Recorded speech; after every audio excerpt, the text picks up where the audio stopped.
गर्मियों का मौसम आ गया था। जंगल में भोजन की कोई कमी नहीं थी। हर तरफ रंग बिरंगे फल थे। सभी पक्षी जी भर के फल खाते और नदी से ठंडा ठंडा पानी पीते। कबूतर भैया, इस साल तो बारिश होने के कारण जंगल में बहुत सारे फल लगे हैं और इस साल तो फल बहुत रसीले भी हैं। चिड़िया बहन, परंतु फल खाने के लिए होते हैं, जाया करने के लिए नहीं। कल मैंने देखा कि गोरी कौवी और कालू कौवा आधे आधे फल खाकर राधे नदी में फेंक रहे थे। अगर वे ऐसा ही करते रहे तो जंगल के सारे फल खत्म हो जाएंगे।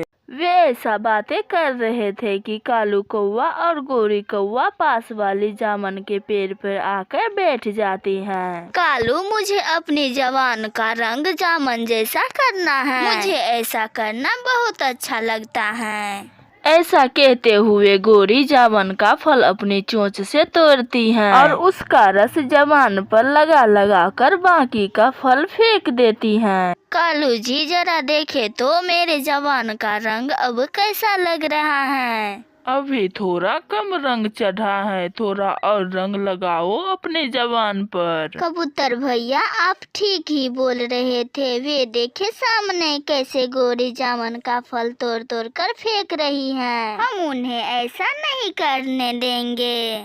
फिर कबूतर गोरी के पास जाता है। गोरी, ये फल क्यों तोड़ तोड़ कर फेंक रही हो? ऐसा भोजन को जाया नहीं करते। क्यों, तुम्हारे बाप का है ये फल? तुम कौन होते हो मुझे रोकने वाले? मैं तो अपनी जवान को जामुन का रंग दे रही हूँ। भागो यहाँ से, बड़ा आया भाषण देने वाला। मैं बड़े पेड़ से आप दोनों का शिकायत करूंगी और उसे बताऊंगी कैसे सब फल बर्बाद करते हो। गंदे आँखों वाली कबूतर, मेरी शिकायत बड़े पेड़ से करोगे तुम? अरे तो ये गंदी गंदी आँखें ही निकाल दूंगी।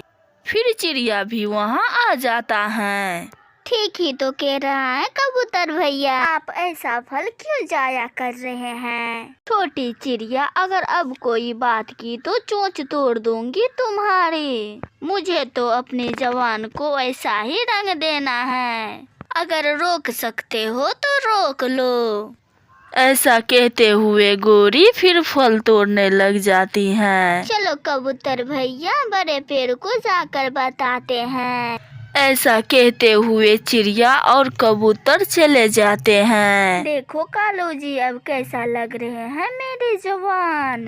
अब ठीक है, अब तो गहरी जामुनी रंग के हो गई हैं। ये सुनकर गोरी बहुत खुश हो जाती हैं। चलो अब घर चले, शाम भी होने वाली है।